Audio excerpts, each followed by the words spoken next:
Agora, a segunda questão, já do ponto de vista dessa relação da religião e a política, isso é uma coisa que perpassa o tempo, né? Isso é uma coisa que vem desde o tempo que que o humano é humano. Né? E é, logicamente, uma luta que a religião não está fora disso. Né?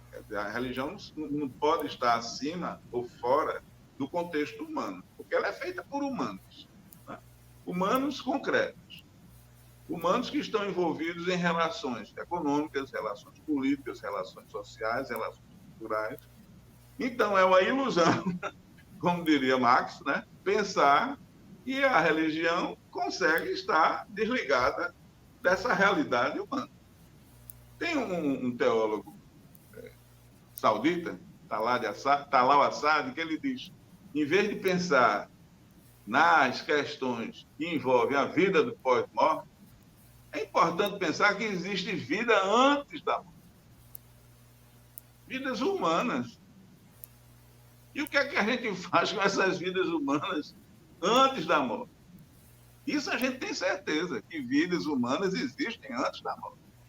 Isso é um fato concreto, real.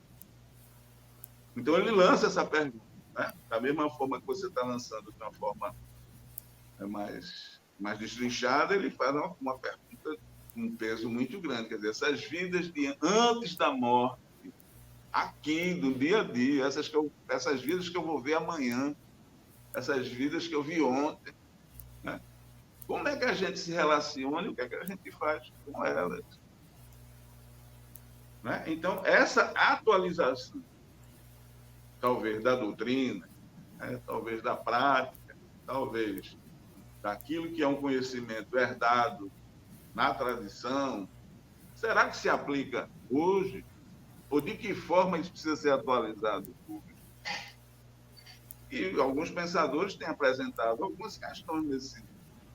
Algumas pessoas têm perguntado, vamos pensar em Karl Rahner, que quando veio a modernidade na segunda parte na segunda metade do século XX, quando a modernidade realmente se implanta dentro da Europa, né? O individualismo, a racionalidade, a separação de Estado e Igreja, outras coisinhas mais, ele propõe que o cristianismo, da perspectiva europeia dele, né, pudesse se adaptar a esse novo individualismo que estava despontando, né, estourando lá na Europa. Na mesma época, anos 70, um tal de Gustavo Gutierrez, né, América do Sul, peruano, índio, indígena, né, herdeiro da cultura primitiva. Ele diz, olha, a maior pergunta que precisa ser feita nesse século, isso nos anos 70, é como nós vamos dizer a um miserável, a um pobre, que Deus o ama. E ele diz, não se trata de ortodoxia, se trata de ortopraxis, de ação concreta para reverter esse quadro, motivados, né, por um impulso, né, que, teoricamente, a novidade trazida por Jesus de Nazaré deveria nos alimentar, né, a religião, né, que gera motivações de estado do espírito, diante dessas vidas que estão diante dos nossos olhos, que têm olhos para ver, veja, né, que existem antes da morte. É o que eu vou fazer depois da morte. É o que eu vou fazer agora. O que nós vamos fazer. Essa é a pergunta. Então, o livro ele entra nessa perspectiva, né, de tentar colocar uma questão que é muito séria, que eu acho, sobretudo a minha preocupação é com o campo da esquerda, né? Quem quiser, logicamente, do campo da direita, que também lê e se interessar, é um livro aberto, não tem nenhum tipo de preconceito. Mas a minha preocupação no campo da esquerda é porque a religião não está fora da luta de classe. Quem achar que ela está fora disso, está redondamente enganado. Pode ser salvo? Pode. Mas isso daí é outra questão. Não quero entrar na questão religiosa de ninguém, pelo amor de Deus. Agora, achar que um sistema humano, criado por humanos, quando você pega uma linha dessa, não diz nada. E quando você pega, você denomina de cruz. Não foi Deus que disse isso. Fomos nós e atribuímos a isso nome, né, sentido, rito. Toda sexta-feira santa, pelo menos os católicos de tradição católica, os cristãos de tradição católica, fazem o beijo da cruz, não fazem o beijo da língua, fazem o beijo da cruz.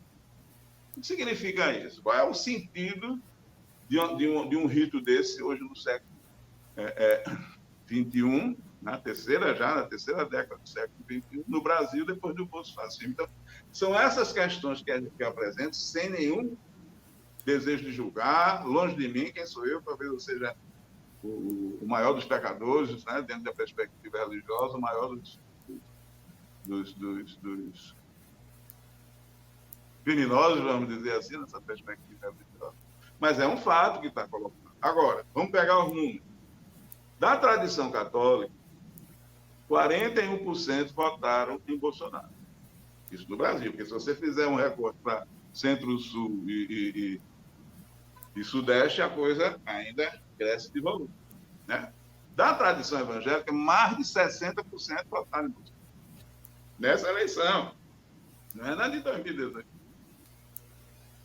E, se a gente tiver em mente uma pesquisa que foi feita em novembro de 2022, isso é um outro fato grave, 18% dos brasileiros e das brasileiras se declararam de extrema-direita.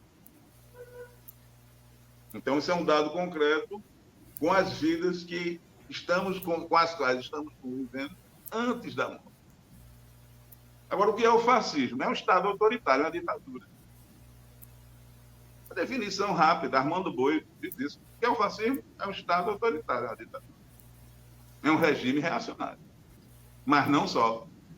É também um movimento social que envolve grupos, pessoas, organizações, né, que fazem a movimentação cultural, social, política para manter, legitimar e fazer com que o fascismo se instaure em determinado tempo e espaço de uma comunidade.